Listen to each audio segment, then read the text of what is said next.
हर दौर सितम में हम जिंदा थे, हम जिंदा हैं और हम जिंदा रहेंगे।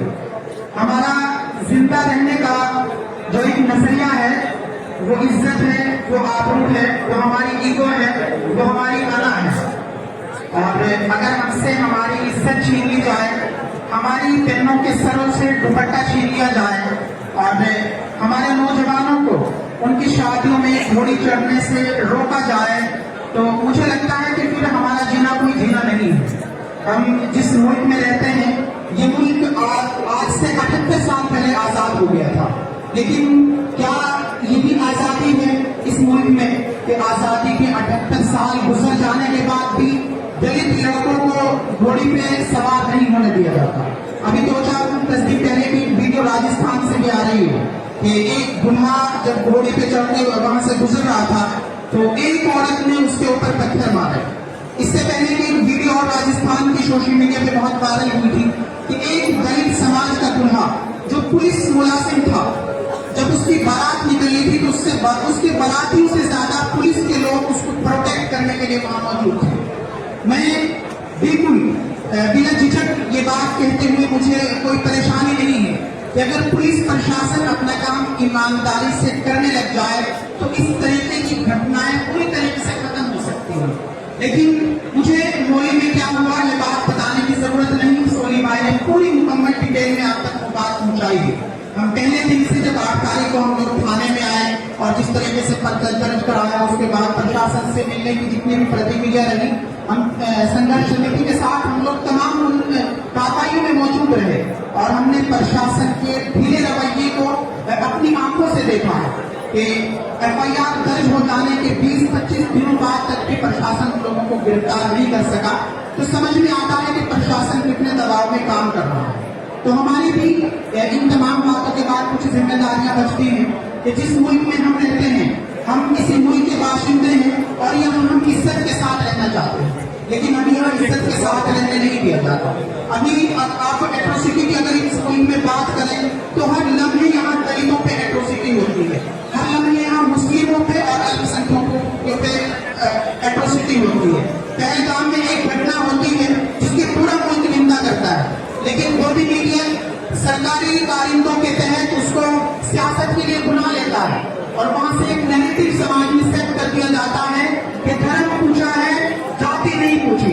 यानी तमाम लोगों को कहा जाता है कि आप धर्म के नाम पे कट्टर हो जाइए।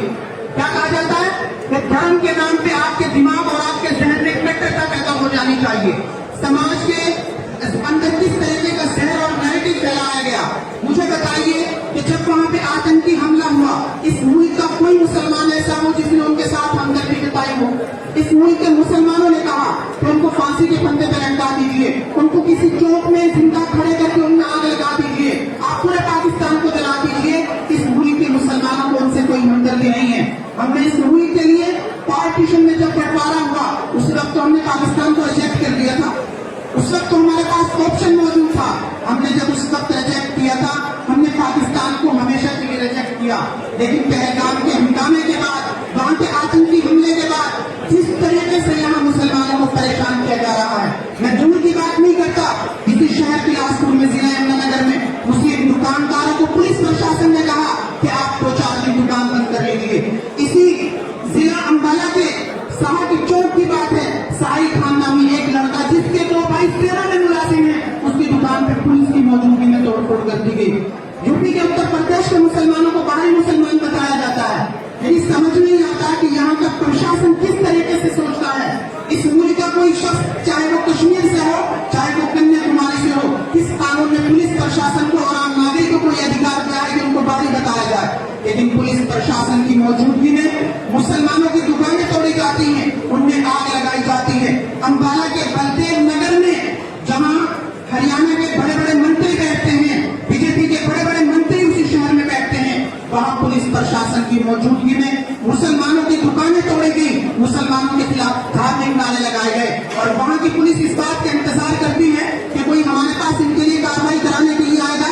जब हम कार्रवाई के लिए पुलिस के पास जाते हैं तो पुलिस के लोग कहते हैं कि मामला थोड़ा सा गर्म है, जब ठंडा हो जाएगा तो मुस्लिम लोग दुकानें खोल लेंगे। मुसलमानों के अंदर किस तरीके का डर बिठाए जाने की कोशिश की जा रही है कि हमें और आपको किस तरह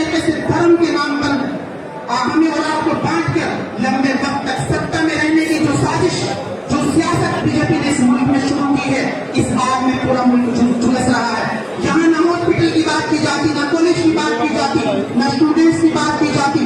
जहाँ मुल्क में रोजाना हो रही जो एट्रोसिटीज है उसकी बात नहीं की जाती। जहाँ मीडिया में बैठे हुए लोग दिन भर मंदिर मस्जिद पाकिस्तान ये बातें करते हैं, कोई इस बात की तरफ कोई तवज्जो नहीं देता। आज मैं मौलिक की माँ बहनों का बहुत शुक्रगुजार हूँ, उनका धन्यवाद करना चाहूंगा कि मैंने उनका जिस तरीके से मैं उनका संघर्ष देख रहा हूँ। कई सारे ग्रुपों में मैं उनकी वीडियो देखी कि जब उन्होंने गांव से निकलने की कोशिश की तो पुलिस प्रशासन ने उनको रोका, लेकिन उन्होंने हिम्मत नहीं छोड़ी। वो गांव से बाहर ट्रालियों में निकली, उनको डिटेन कर लिया गया, लेकिन वो ट्रालियों से नीचे उतरकर किस तरीके से कच्ची गलियों से, सड़कों से और वो नदियों के रास्ते से यहाँ पहुंची है।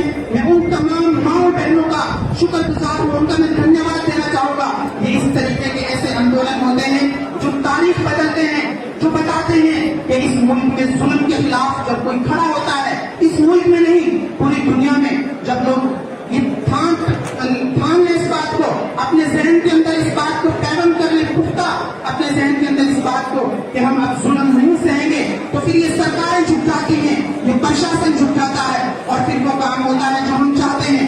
मेरी तमाम माओं से, बहनों से, भाइयों से यही गुजारिश है कि हम यहाँ इसलिए नहीं आए कि यहाँ स्पीचेस दी जाए, यहाँ लंबे चौड़े भाषण दिए जाए।